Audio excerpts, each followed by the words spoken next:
আসসালামু আলাইকুম প্রিয় শিক্ষার্থী।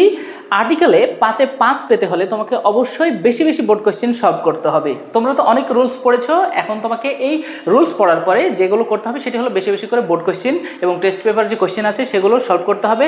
আজকে তোমাদের জন্য যে বোর্ড কোশ্চেনটি নিয়ে এসেছি, তোমাদের যদি বিগত সালের বোর্ড কোশ্চেন থেকে কোনো প্রশ্ন রিপিট হয় তাহলে এই প্রশ্নটি আসার সম্ভাবনা খুবই বেশি আছে।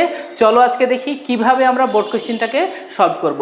তো দেখো এখানে এই যে প্রশ্নটা এসেছে এটি হলো চট্টগ্রাম বোর্ড 2019, ঢাকা বোর্ড 17 এবং সিলেট বোর্ড 2014 সালে, অর্থাৎ 3 বার বোর্ড কোশ্চেন এসেছে।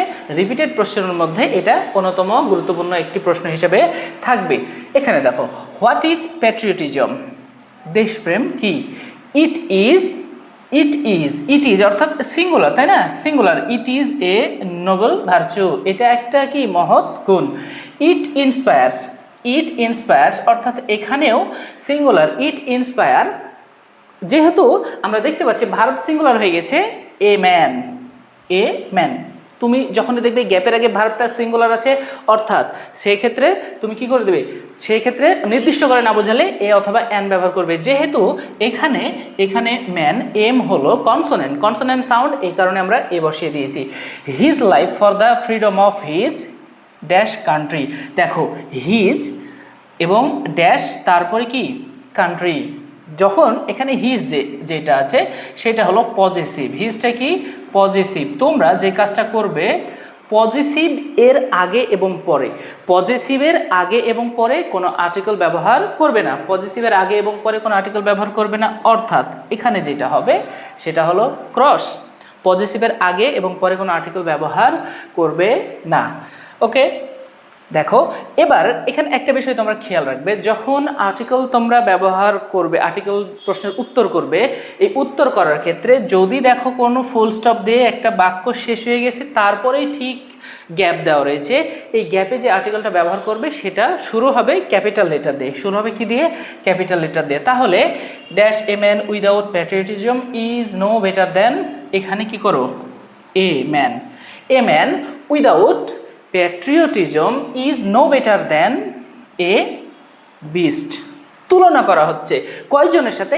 একজনের সাথে। দেখো এ ম্যান দেওয়া আছে, তাই না? এ ম্যান একজনের সাথে তুলনা করা হচ্ছে, তাহলে একজনের সাথে একটা পশুর তুলনা করা হচ্ছে।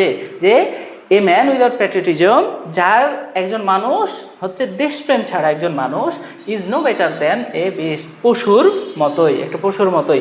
এ true patriot is honoured by, তাহলে এখানে আবার দেখো অনার্ড বাই প্রিপোজিশন আছে এবং গ্যাপ আছে, তারপরে যেটা আছে সেটা হলো হিজ। আবারও আমরা পজিটিভ পেয়ে গেছি। কি পেয়ে গেছি? পজিটিভ পেয়ে গেছি। আমরা আগে জেনে গেছি যে পজিটিভের আগে এবং পরে কি করব না? কোনো আর্টিকেল ইউজ করব না। অর্থাৎ এখানে কি বসাও?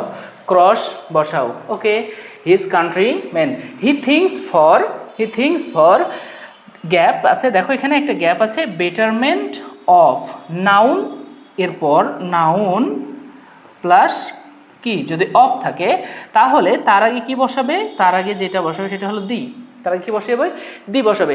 নাউন আছে তারপরে অফ আছে, তাহলে আমরা এখানে গ্যাপে কি বসিয়ে দিব? দি বসিয়ে দিব। For the betterment of his country on dash contrary, অর্থাৎ এখানে যেটা হবে সেটা হলো অন দ্য কন্ট্রারি। এটা হলো প্রিপজিশনাল ফ্রেজ, এটা একটা ফিক্সড ফ্রেজ। এটা একটা কি? Fixed phrase. এখানে হবে অন দ্য কন্ট্রারি, অর্থাৎ এটা হলো fixed phrase. On the contrary মানে অপর পক্ষে বা বিপরীতে। ড্যাশ আনপ্যাট্রিয়টিক।